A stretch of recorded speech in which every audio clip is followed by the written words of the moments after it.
नमस्कार, आप सभी का स्वागत आपके अपनी YouTube channel RNS education news में। दोस्तों, इस वीडियो में बात करने वाले एक बड़े अपडेट की महत्वपूर्ण जानकारी आज सुबह की।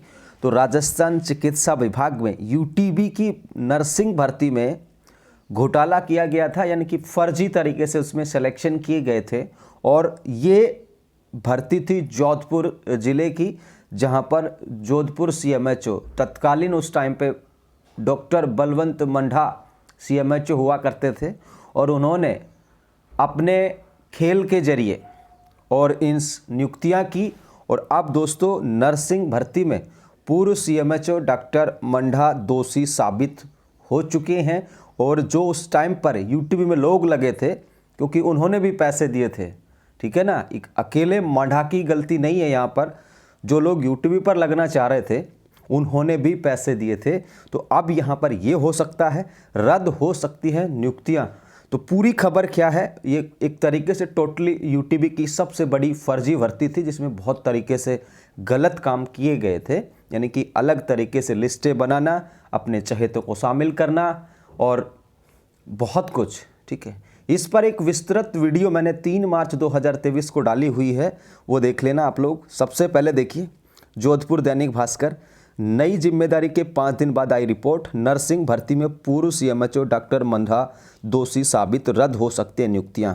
तो जो UTB में लगे थे उस टाइम पर डॉक्टर मंढा को पैसा दे करके नर्सिंग के अभ्यर्थी, वो कान खोल के सुन लें, रद्द हो सकती हैं आपकी नियुक्तियां, ठीक है। और इनको तो ऐसा करना चाहिए, अभ्यर्थियों पर भी कार्रवाई होनी चाहिए यदि इनके द्वारा पैसे देने की बात सच साबित होती है। और पैसों के जरिए ही तो ये खेल किया गया था। तो इसमें नर्सिंग के वो अभ्यर्थी भी दोषी हैं जिन्होंने सिर्फ और सिर्फ UTB में सिलेक्शन के लिए और पैसे खिलाए होंगे, ठीक है। तो ये पूरी खबर आप लोग देखें। तत्कालीन CMHO डॉक्टर बलवंत मंढा को दोषी माना गया है।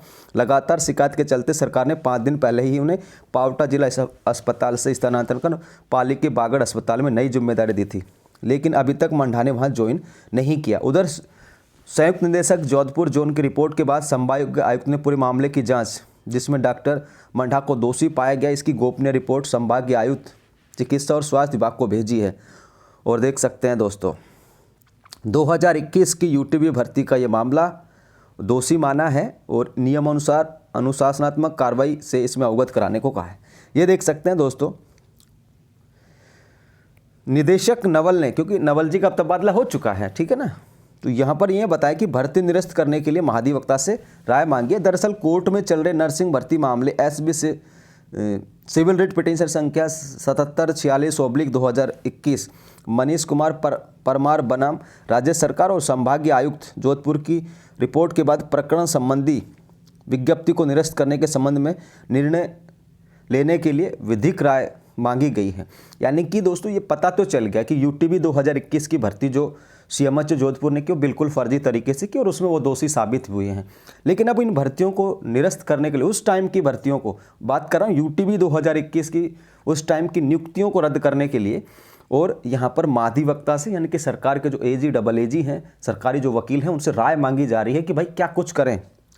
नर्सिंग भर्ती मामला विधानसभा में उठा तो तत्कालीन CMHO ने भेजी गलत जानकारी, ठीक है। ये दोस्तों आप लोग देख सकते हैं, ये वीडियो मैंने बनाया था।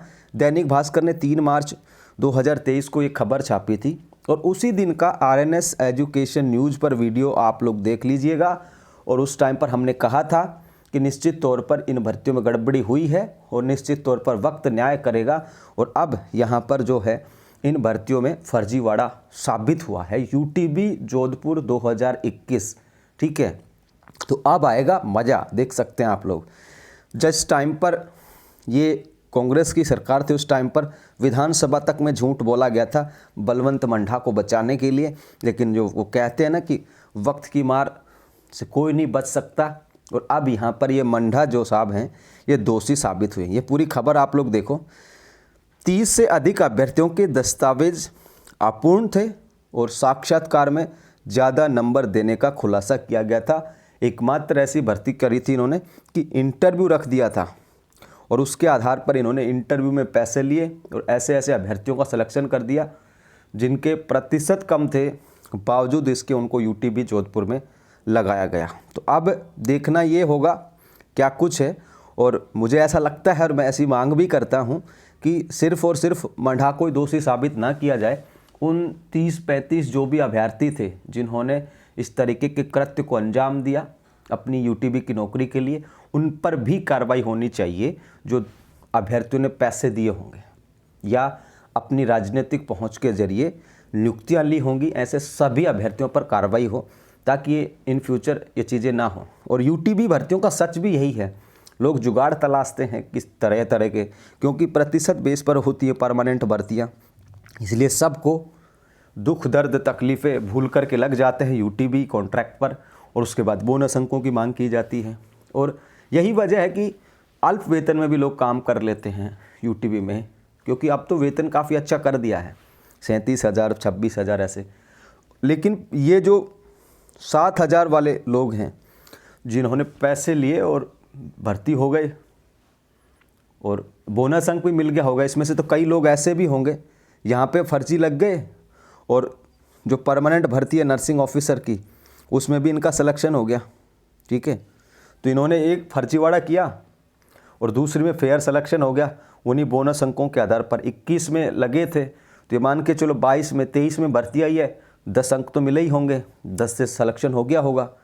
तो ये देख सकते हैं एक तरफ बेईमानी भी की जा रही है और बेईमानी करने के बावजूद ही फल मिल रहा है। ये वक्त ऐसा ही हो चला है, लेकिन देर सवेर बेईमानी का, अन्याय का जो है ना वो भांडा फूटता है, वक्त ही न्याय करेगा, ठीक है ना, जैसा कि इनके साथ किया है।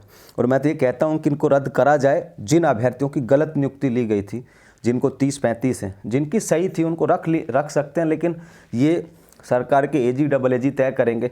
और वैसे भी अब क्या है, यूटीबी का तो 30 जून तक का तो है ही है, तो क्या होगा इससे भी। तो ये जानकारी थी साथियों, फिलहाल के लिए इस वीडियो में इतना ही। जय हिंद, जय भारत।